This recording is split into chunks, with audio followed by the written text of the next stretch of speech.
So I'll show you some of these. All right, Chrysocolla is a mineral that belongs in the silicate class of minerals. It's often found with other secondary copper minerals such as malachite, azurite, and even turquoise, which is pretty rare, but you can find it. Here are some key points about the geology of Chrysocolla. The formation, Chrysocolla forms from the oxidization of zones of copper ore deposits, typically in areas where copper-rich solutions interact with limestone or other carbonic-type rocks. This forms through weathering and alteration of the primary copper minerals such as chalcopyrite and boronite. And the appearances, it is known for, famously, for this beautiful blue hue that you would see right here. So let me just make sure, yeah, you can see that, good. Beautiful blue hue, but oftentimes has the green in it as well. Other impurities can be in there as well, but it's most commonly known for vibrant blue and green color, swirling patterns, or even bitrudal, like here, these bubbles that you see.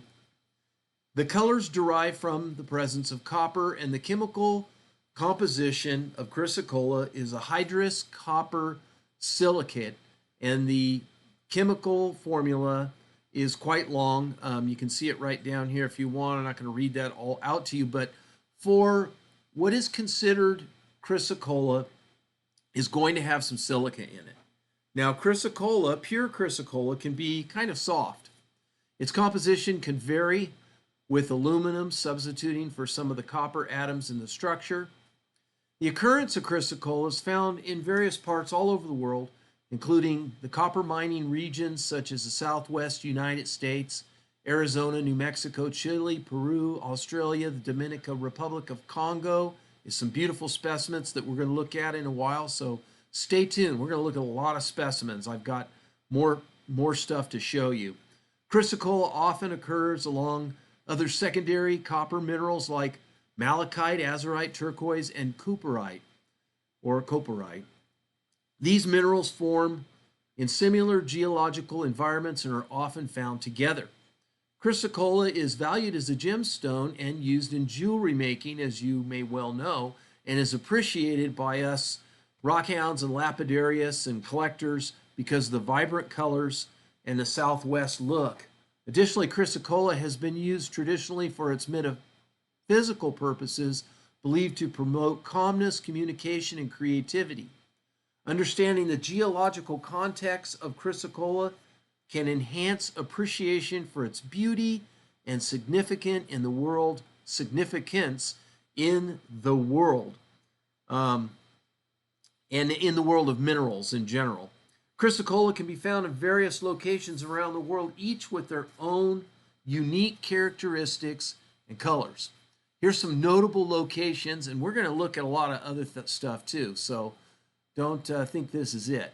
But notable locations where you're going to find some of the best specimens are going to be Arizona in the United States. Arizona is known for vibrant blue and green Chrysocolla, which I showed some samples in my little short video on Chrysocolla.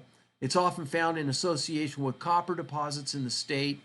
Chrysocolla from Arizona can exhibit swirling patterns, bitrudal patterns. Peru is another significant source for Chrysocolla, where it's found alongside other copper minerals like malachite and azurite, and it's also very hard. I have done some videos where I showed the Peruvian Chrysocolla that I had. It is really nice stuff. I got it packed away, or I would have brought it out and showed it to you. But it can range from a deep blue to a lighter green turquoise hues. The stuff I got's really blue. And in Chile is another place. Chrysocolla deposits are found there in the copper-rich regions of the Andes Mountains. Chilean Chrysocolla tends to have rich blue and green colors, with some specimens showcasing interesting patterns and banding. The Democratic Republic of the Congo, man, some spectacular specimens there with massive chunks of azurite. Chrysocolla is found in copper mines in the Dominican Republic of Congo, often occurring as botryoidal masses of vivid blue-green Also, Australia is a wonderful place for Chrysocolla, has colors including deep blue, green, and even brownish hues. Australian Chrysocolla often forms an association with iron minerals that results in these color combinations. Mexican Chrysocolla is found in various regions of Mexico, including Sonora and Chihuahua. Mexican Chrysocolla can exhibit beautiful shades of blue and green, sometimes also with bitroidal, I should say, formations or veining. These are just a few examples of locations where Chrysocolla can be found. When I was in Israel, I came across some beautiful bitroidal Chrysocolla, blues, greens, even some yellows were in there. I'm not sure what the yellow is, but pretty cool stuff. Even a little pink, which could be iron or something of that nature. So all these different locations can be very collectible for collectors, those who love lapidary, jewelry makers. The stuff in Israel that comes out of what they say is a Solomon mine, very popular, one of the top selling stones for people who visit Israel. Getting to be, it was fairly affordable, but it's getting to be more and more expensive. Now, let's just save the talking about creating a cabochon for a minute, and let's go into some of the information that I've dug up for you here. Now, if you go to mindat.org, you can see here that here's a picture of some beautiful bitroidal from the Congo. This is probably a little bit brittle because it's very, very pure. When it has the silica in it, here is a piece you can see that is from Russia.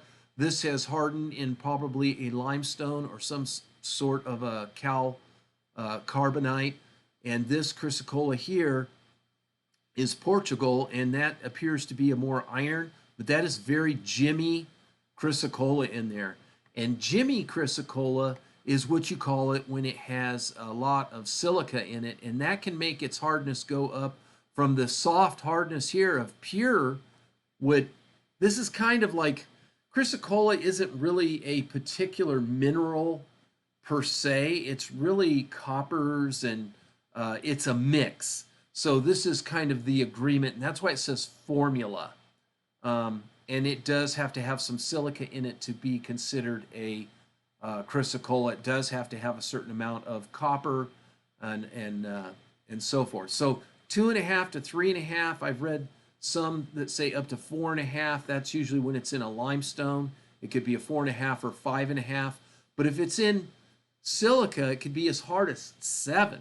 So that's really the stuff that you want is the gem silica Chrysocolla. That is the really, really spectacular stuff. But if you go to mydathere.com, you can see that they have a lot of great information on this. They talk about the spectrograph. They give you the chemical formula, the cell parameters, everything you can imagine. You can go and look at all the different names that are associated with Chrysocolla. Pretty hard to pronounce here. You can see all these different photos of Chrysocolla, and I had some of these I wanted to show you when I was kind of doing the outline. But here you can see all these different specimens, and when you highlight it, then it's going to show you where it's from. If I can get it to open, my internet is, as usual, pretty horrible. I just don't think it's ever going to get that great. But this really dark one here is another one from the Congo. It looks like it has malachite on it. Here's one with some yellow on it. This also is from the Congo, but here's the other one a little bit bigger. I did finally get that to blow up for you. Here's another one from the Congo. You can see the interesting colors there on it. Real pretty stuff. Yellows and greens, definitely on a maybe a strike zone of some granite or maybe a quartzite. Here is what looks like a more pure type of Chrysocolla with some malachite that is in its crystal formation. Almost looks like wavellite trying to form there in these spurs that kind of spar out there like a turkey tail. So quite beautiful. All different types. Sometimes you'll see it with hematite in it. This is very collectible. That gives it some interesting characteristics. If you find it with dendrites in it, This is very Jimmy stuff. I mean, I don't know that you would really want to cut this up. Here's some of the stuff from the Congo. Typically, you'll see these massive pieces here, but very crystalline types of Chrysocolla in the cracks there that's blue on that giant mass of malachite. There's over 1,000 pictures here. If you want to look at some magnificent specimens, even a with a dopsite, you will find Chrysocolla with dopsite. This, I believe, is also from Nambia in Africa. This is quite spectacular right here. But see, we could just spend hours going through all the examples of Chrysocolla that are out there for you to explore, collect, or actually work with as a lapidary. So look at this. Wow. Those are bitrudal bubbles that you see all over it. Here's layer after layer. So this was in a cave, probably on the ground, and the large deposits of copper and copper minerals were on top. Slowly they dripped down and accumulated and made this form layer by layer by layer. Quite magnificent, if I do say so myself. Let's see what else we have here. If you go to the, well, I was going to show you that. Why are they doing that to us? If you go to the International Gem Society, you will find out that they have quite a bit about Chrysocolla here. Here is some kind of a denim color that they're calling a Chrysocolla here. It almost looks like desert lapis to me, but they're the experts, so I will take their word that this is a Chrysocolla chalcedony. Now, Chrysocolla chalcedony is really neat because the chalcedony crystals, even though it is a silica, they're very, very tight, very, very small. So this would be called a gel. I don't know why this garbage keeps popping up. It says here it forms as a gel mixed with silica and hardens into a blue to blue-green Chrysocolla chalcedony. Quite hard and popular for jewelry. This is the ideal, some of the ideal stuff that you would deal with as far as its hardness. And again, you can go to their site here, and they've got some beautiful specimens here. Here's some beautiful Chrysocolla from, looks like Russia. No, this is the Congo. From the Congo, with a little bit of azurite there.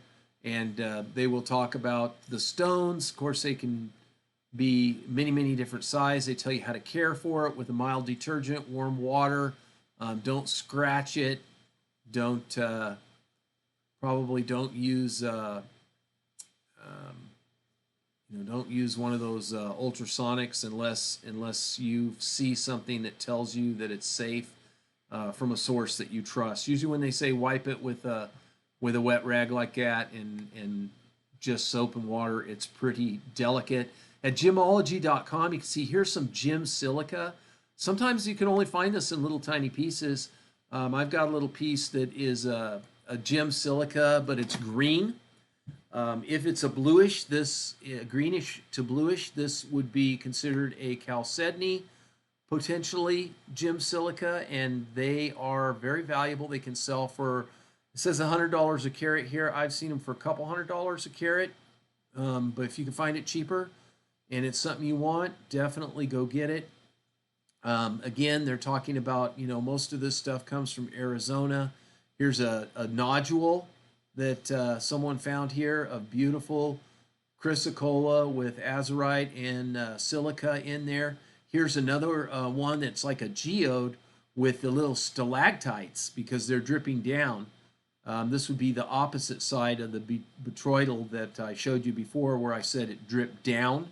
So that's how it forms in those caves. It drips down.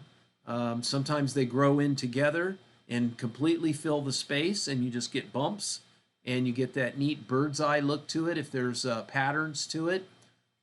Very beautiful, but the gem silica here with the chalcedony can be up to 9 in hardness. As you see here, they're verifying what I had told you earlier.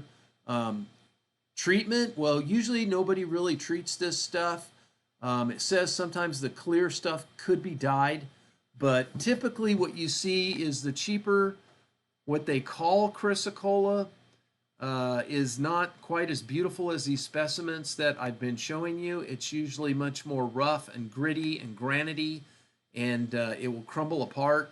But if you use a hardener on it, and you can go back and look at my video on using a hardener, you can do one in a stove. Be sure it's ventilated. You can do one under a hot lamp. If you have a vacuum chamber, that's been the best technique that I found. I've done videos on both those techniques, so you can look up our videos at Mountain Crypto at YouTube. Here's some beautiful Chrysocolla here. This is why it's been treasured since the beginning of time. The sky blue color is a spiritual thing to people of antiquity and continues to be so today. So Chrysocolla in chalcedony, gem silica Chrysocolla, all these things, Chrysocolla in quartz, or even in a carbonic.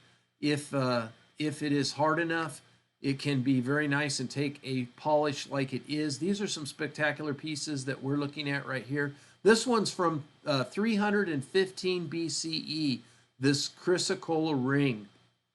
Beautiful, beautiful colors. Yeah, really nice. Here's a few more that you can see. A greener color there. Some magnificent specimens. Looks like somebody's got that one wet. But Indonesia, Iran, Armenia, Mexico, Namibia, New Mexico, Peru, Philippines, Spain, Taiwan. These are all areas where beautiful Chrysocolla of gem quality can be found. Of course, California has Chrysocolla. Not a lot of gem Chrysocolla, but plenty of Chrysocolla that can be used for lapidary purposes. Some of it better than others. So, here are some cabochons here. None of these sites that I'm showing you are sponsoring our show. I'm not recommending that you buy from them, but I am going to show you some prices of Chrysocolla and things like that. But first, I wanted to talk to you a little bit about creating a cabochon from Chrysocolla. There's several steps here. Hopefully, you're already, into doing lapidary. If not, join a lapidary group in your area, or try to purchase a cabbing machine with a trim saw on it. Yeah, you'll need a trim saw, at least a little one, unless you could buy a small slab and then just trim it. You don't want to grind it all away and waste the stone, but that's what you're going to need. So you're going to need to get the rough and pick a good piece. We're going to show you some of the rough. You're going to look for the right color, pattern, size of your cabochon. I would say don't start off with the most expensive rare stuff unless you are talented, as you can crack it and cause flaws. So you will want to make sure that you slab it. If it's not already a slab, then mark it into the shape you want. You can use a marker, or you can scratch it with aluminum or brass, or you can use pencil or a black magic marker. You can use a sticker in the shape that you want and cut around that. You will grind around that with about 100 grit diamond wheel, or if you have the old grindstone types like I do, you can use those too, and shape it. Now you will want to probably stick it to a dopping stick, piece of wood or metal that could be, I don't know, you could super glue on this. I would probably just want to use like an Elmer's glue. You let it set for 24 hours or overnight. That can actually hold your stone on there. Or if you have a dopping pot, you can get the epoxies that use different temperatures and preheat your stone. So when you put that hot wax on it with the stick, it doesn't make your stone crack. You want to heat your stone slowly. On the dopping pots, they usually have a spot where you can put the stone to get it preheated. Some people rig up a upside down iron. Now they probably have switches in them that make them turn off.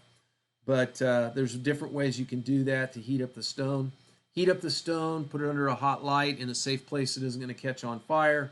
And now you've got it on the stick. It's cooled down. You're ready to get it on the grinder and refine the shape of the cabochon and start shaping it by using the motions that you want. Grind away the material until you have the edge that you want. If you want it to come down to almost a point, That's where your bezel will wrap around it by using rocking motions.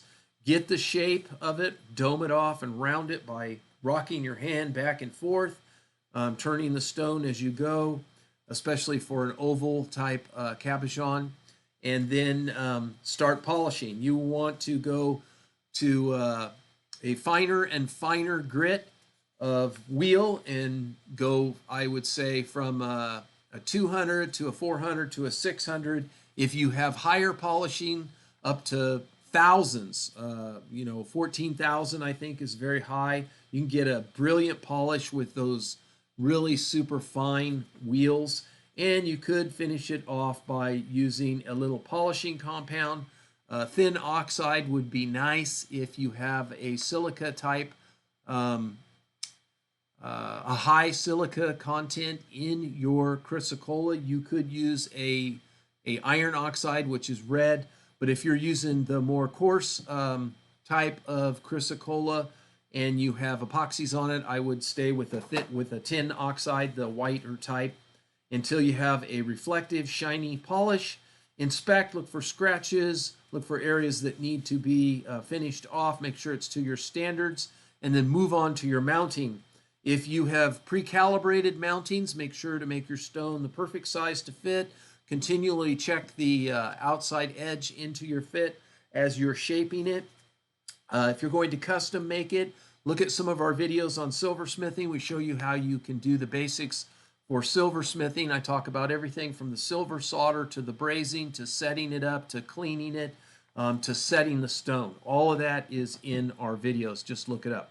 And then you are ready to showcase it to your friends and family. Makes a great gift.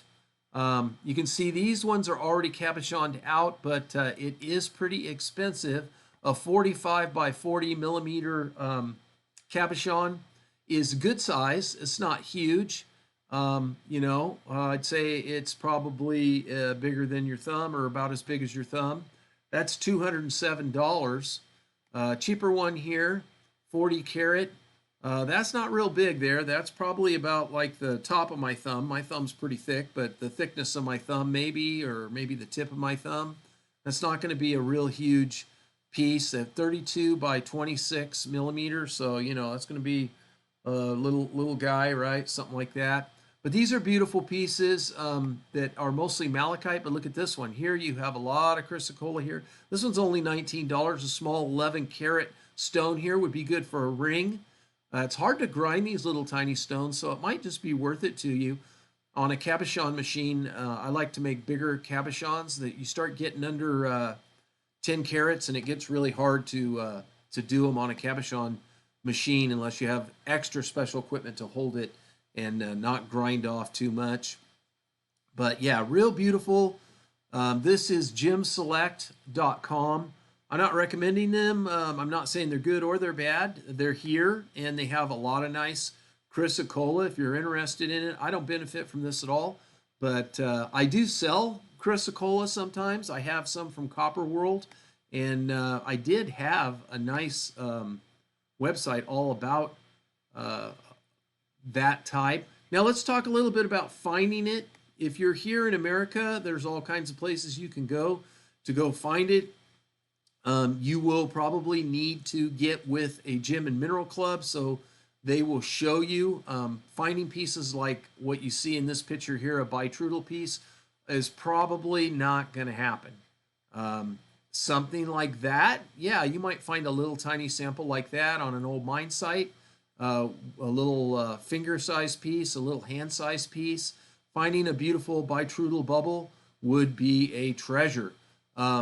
Here's some other spots Chrysocolla appears according to rockseeker.com: California, New Mexico, Arizona, Colorado, Oregon, Washington, Montana, and New York. Who knew New York had Chrysocolla? Here's a lot of times what you see, this one with the red down here is a lot like what you see in Peru, but I've also seen this type come out of Arizona. This is a lot of times what you see. You will see it on the top coating. To find it really thick is kind of rare unless it is in a carbonite type, calcite type mineral. is more likely. There's lapis, which looks something like some of the samples we've seen here today. But yeah, you can find it all over mindat.com. This is a great way to look for Chrysocolla. So you can go here to Mindat and try to look up Chrysocolla and where you would find it. You just go to their search and type in Chrysocolla. Let's see, locations, and enter, and we'll see if it pops up. We have, let's see here if they give us a whole, here we go, reference material for locations. So it didn't give us a list of locations, but it gives us references for it. So let's see, go to one of these. Let's try one here. Let's try this one. See what pops up. Chrysocolla from Poland. So there they tell you about that, where you can find it. There's even a map. There's where they dug it. There's some right there on the ground. There's some more down there on the ground. A little bit more. Okay, that's beautiful. Beautiful specimen material. You could make a piece of jewelry out of that if you wanted. Yeah, that looks pretty neat. They're smaller pieces, but really nice. So you can see how easy it is. You can look at your location. Let's say we'll go Chrysocolla, and we'll say California. There's a lot of people in California. And let's see what we got here. What pops up? Chrysocolla, California. And this is fossil other places and names. Okay, so here we go. Mexico. Here's one in California right here. Region. Mindat region. So let's go check this out. Oh, it looks like it might have took us to Mexico there. It did take us to Mexico. Whoops. Let's see here. I guess I should have spotted something out for you. Let's try right here. California. Oh, I see. I see. Huh. California. Here we go. All right. Let's see what we got here. So yeah, here's a whole bunch of areas here. This looks like hope that's not California again. Yeah, there's San Rafael. Here's some mines here. So you could go to these mines and find out if actually this is Mexico again. Why is it doing this to me? Keeps saying California and then it puts me in Mexico. Here we go. Here's America. Yeah. Well, it's not working out quite as easy as I thought, but I have searched California before and I know it's here. So why does it keep going to Mexico? I don't know. Okay, what do we got here? Let's try again. Okay. So here we go. Here's some mines here. This says pale blue lawsonite, California. So it's not Chrysocolla, but you can just see different areas here. You could look it up. You just gotta, probably doing the county would be better. Let's try that. We'll go Chrysocolla. This thing's making a liar out of me. Chrysocolla. We'll put San Bernardino County, California. Let's try that. All right. So, got anything in here? All right.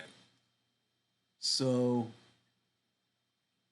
I don't know if it's going to tell us Chrysocolla, but that's what I was trying for. Let's see here. Okay. It's not giving me a map. It's going to take a little time. I've done it before. You can find stuff in here, but it is going to take some time to invest and find it. It's just giving me a hard time because I'm trying to show you how to do it, of course.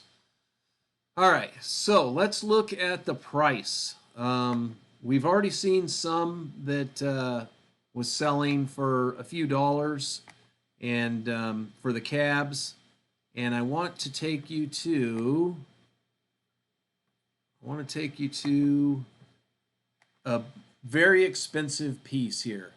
This is on eBay. Again, I don't know these sellers. I don't know anything about this. The only seller I know that I trust, and he has a lot of stuff from Copper World, is a friend of mine that has it here on eBay. But here, this piece here, $45,000. Look at that. That's a huge piece. Magnificent. You can see there's other samples here. Here's one, looks like a museum-sized piece. Just amazing, right? What else have we got here? Okay, we got this one. I'm going to show you a fake one too, because there is fake. There's a beautiful specimen there.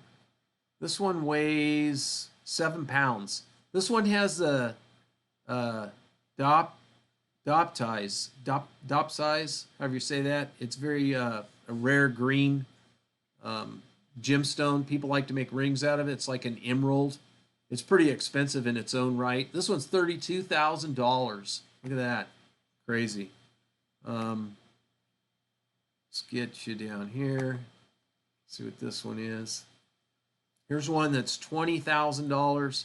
This one, to me, doesn't look all that special, but $20,000. They're saying it's giant. And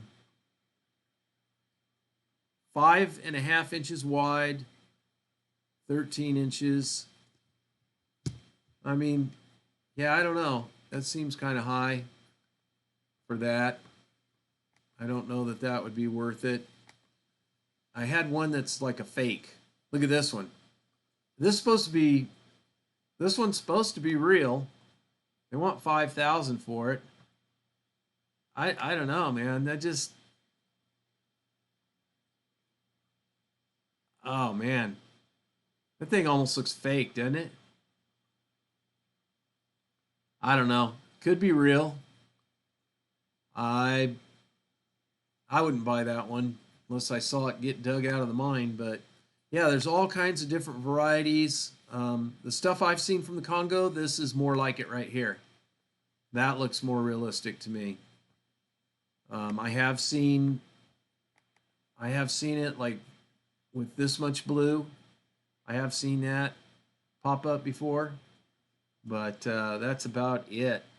All right, so I have told you all I can about Chrysocolla. That I know there's probably more, but this is pretty extensive. We talked about the geology. We talked about the different types and varieties. We talked about different locations. We talked about the price. We talked about the basics of cabochoning and making jewelry.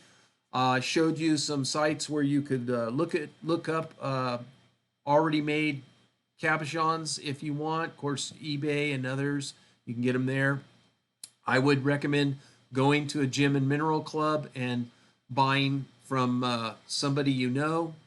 Again, I do have some stuff from Copper World. If you're interested, you can look me up on MeWe, and I'll be getting a store eventually, but right now I don't have one. So anyway, with that, I am going to end it right here. I want to thank you guys for spending time with me. And until next time, remember, rockhounds don't die, they petrify.